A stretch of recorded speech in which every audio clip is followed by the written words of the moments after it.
It is exactly 4 o'clock on the 17th day of July. Thank you for watching Citizen News in brief. These are the stories we have prepared for you at this hour.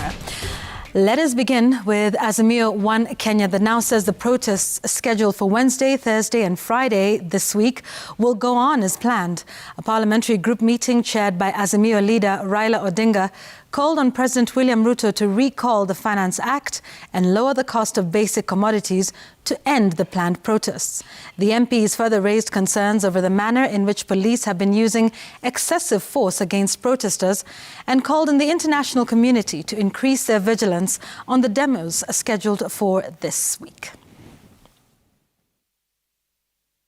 That we are here to confirm that the peaceful protests are planned for Wednesday, Thursday, and Friday this week are on, as earlier declared by our leaders. These protests will go on in line with Article 37 of our Constitution. It's clear that Kenya Kwanza is struggling on all fronts. We call on Kenyans to wake up to the reality that we are on our own and we have to fight for ourselves.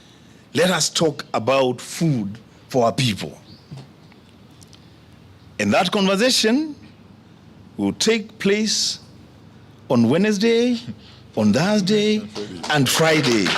We are asking ICC, please take note of what is happening in this country so that we have the commencement of our petition before the ICC. Kenyans want to eat, and they want to eat today. It doesn't matter how long you cover your ears.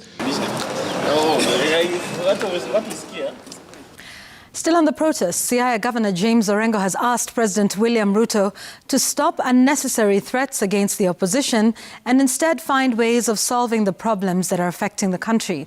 Speaking at St. Mary's Nzoia Legion Church in Ugunja Sub-County, the governor stated that Azimio demonstrations are not about ODM leader Raila Odinga, but rather the tough economic times Kenyans are facing. He added that the president should understand that the high cost of living is becoming unbearable. Orengo told Ruto to address Kenyans' grievances instead of using the police to unleash brutality on hungry Kenyans. Tunataka kuelezea Rais Ruto, hii mambo ya kutisha watu haina maana kidogo, hata kidogo. Kama kuna shida, tupate suluhu, tutatue. Kama Wakenya wanalia kwamba bei ya bidhaa zimeenda juu, suluhu si rungu. Ni wakina mama ndio wanalia sana. Si Raila Amolo Odinga. Kama ni rais ambao ni mcha Mungu, asikie mlio ya wananchi. Naumia. Wananchi ndio wanaumia. Na wanasema bidhaa ziende nini? Si Raila Odinga. Na tumeona kila sehemu katika hii Kenya yetu, mpaka Eldoret, mpaka sijui Bomet, mpaka kule Nyeri, watu waliandamana. Na wakati huu watu wameandamana bila Raila kutoka nje. Bishop Gilbert Deya is today a free man after a Nairobi court acquitted him of all 5 charges in a child theft case. Milimani Senior Principal Magistrate Robinson Ondieki ruled that the prosecution failed to prove its case against the preacher. The televangelist was on August 4th, 2017, deported to Kenya from the UK to face child theft charges. Deya says that he has forgiven his persecutors and that he's going back to the UK to continue with his ministry.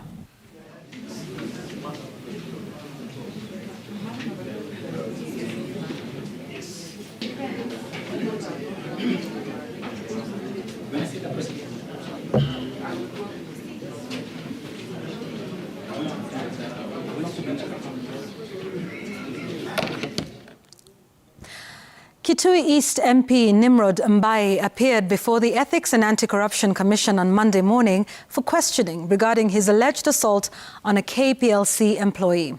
Mbai is facing assault charges after a video clip of him allegedly slapping a KPLC engineer at his Kitengela home went viral, casting aspersions on his integrity.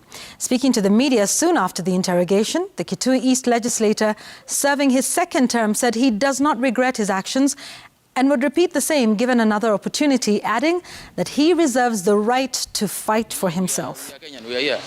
When we go to politics, we know what comes with politics, and we are ready for it to do. As in, we have to fight for your rights. Yeah, you can't get to a point of harassing people or beating people, but a man has to do what he has to do as a man for things to move. So given another opportunity, I'll handle it the same way. And that's me, because I can't change. It's Nimrod. The Environment and Land Court in Mombasa has dismissed a case where former CEO of the National Land Commission, Tom Aziz Chavangi, and his co-defendants sought to block the commission from proceeding with a case to recover land worth 2.4 billion shillings and an additional 984 million illegally made by the NLC. The case was filed in 2022 by the EACC, seeking to recover 10 parcels of land worth 2.4 billion shillings allegedly grabbed from the Moi International Airport in Mombasa.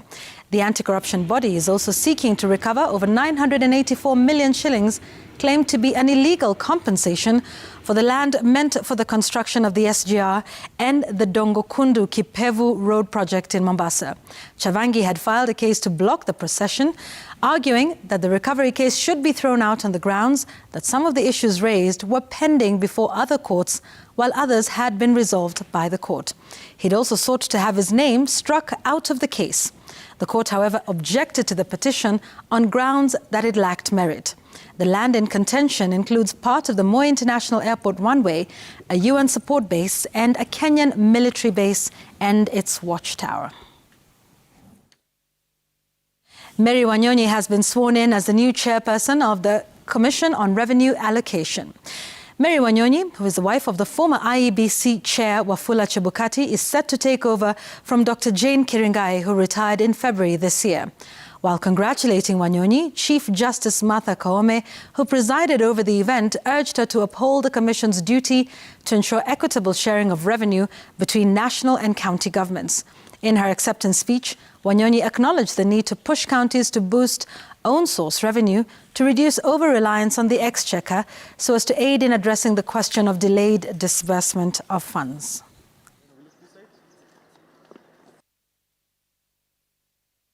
CRA, in making recommendation, shall seek to define and enhance the revenue sources of the national and county governments. Currently, revenue estimates are unrealistic and ambitious and are applied as balancing figures to support the budget. The failure to collect the revenue leads to pending bills at the end of the financial year, and this negatively impacts service delivery at the county level. County-owned source revenue, the OSR, can make a significant impact in improving the livelihoods and welfare of Kenyans. The game changer for the counties will be to automate revenue collection. Through automation, counties can collect beyond their potential. Under my leadership, the Commission will endeavor to guide on the use of an integrated county revenue management system. The economies of scale enjoyed by this system will significantly reduce the cost of revenue administration in counties and significantly increase the revenue collection across counties. You are the steward of our nation's resources. You're going to provide a guiding hand that will ensure that every shilling is fairly and equitably distributed. This responsibility is critical in shaping the course of our nation, in supporting our counties to achieve their development potential, and ensuring the economic and social rights of all our Kenyans are met. Tharaka Nithi Governor Muthomi Njoki has vowed to continue with the war on alcohol and substance abuse. Speaking when he commissioned 6 revenue vehicles that will bolster the county's resolve to increase revenue allocation, Governor Njoki said there is a growing worry of a generation being lost if the alcoholic trend in Mount Kenya is not sorted out. Governor Njoki's remarks also come at a time a national survey on health has put Tharaka Nithi at the top of the table on matters alcohol consumption amongst men.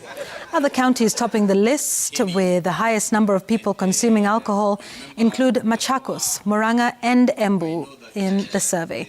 The county has already closed 500 alcohol joints. We couldn't withdraw everybody from their stations. All county staff present. As the whole of Kenya fights this burden of alcoholism, we have put measures in place in Tharaka Nithi, and you know the measures we put in place. We have worked on the closing hours and opening hours for our bars. We have worked on the categories, which places can have nightclubs and which cannot have nightclubs. We have worked on the issue of the people who call themselves wines and spirit, yet they're just dens for drinking. And we have said you cannot have any consumption on the premises of wines and spirits. All right, let's take a look at news making headlines across our borders. A heat dome over the U.S. Southwest has translated into extreme heat warnings from coast to coast, which continue to affect more than 110 million people. Temperature records could be broken in as many as 38 cities.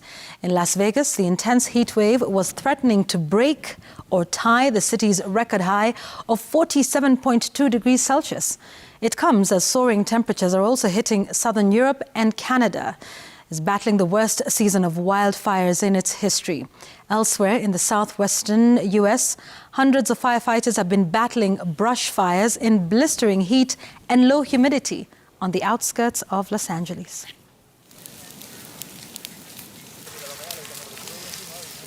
Cuidado. Detrás.